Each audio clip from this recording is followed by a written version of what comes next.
নমস্কাৰ।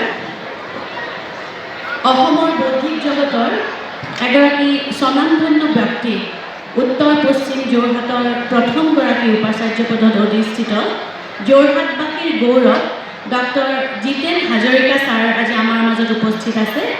এয়া সঁচাকৈ আমাৰ বাবে গৌৰৱৰ কথা। তেখেতে ডিব্ৰুগড় বিশ্ববিদ্যালয়ৰ উপাচাৰ্যৰ পদৰ অধিষ্ঠিত হোৱাৰ লগতে অসম তথা সৰ্বভাৰতীয় পৰ্যায়ত বৌদ্ধিক আৰু শৈক্ষিক জগতখনক যথেষ্ট অৱদান যোগাইছে।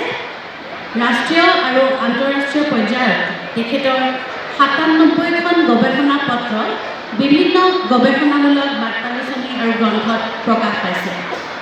তদুপৰি খুব ভাল লগা কথা যে তেখেতে এগৰাকী সুদক্ষ সাংস্কৃতিক কৰ্মী, যিগৰাকী ব্যক্তিয়ে বৰ্তমান কৰ্মব্যস্ততাৰ মাজতো ডিব্ৰুগড় বিশ্ববিদ্যালয়ৰ ভাওনা আৰু বিভিন্ন অঞ্চলত অনুষ্ঠিত সাংস্কৃতিক কাৰ্যসূচীত অংশগ্ৰহণৰ দ্বাৰা সংস্কৃতি জীয়াই ৰখাৰ প্ৰয়াস কৰিছে।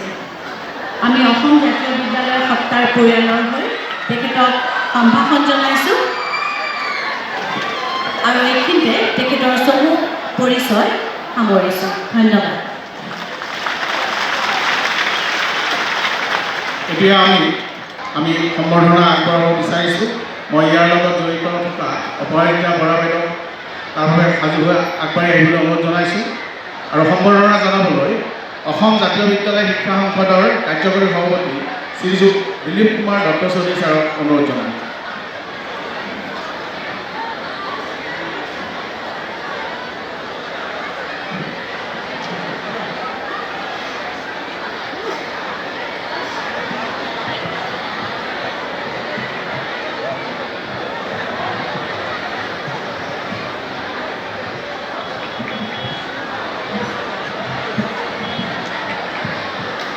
এয়া অসম জাতীয় বিদ্যালয় শিক্ষা সংসদৰ কাৰ্যকৰী সভাপতি মহোদয়, সন্মানীয় উপাচাৰ্য মহোদয় গামোচা চেলেং চাদৰে আমাৰ প্ৰীতি আৰু শ্ৰদ্ধা জ্ঞাপন কৰিছে।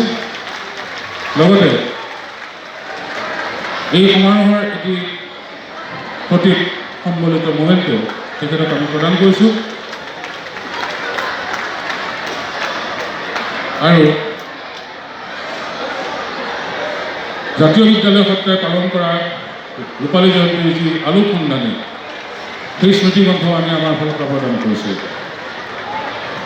তাৰ লগতে জাতীয় বিদ্যালয়ৰ পৰা প্ৰকাশিত কেইখনমান নিৰ্বাচিত গ্ৰন্থ আমি ছাৰক হাতত তুলি দিছোঁ।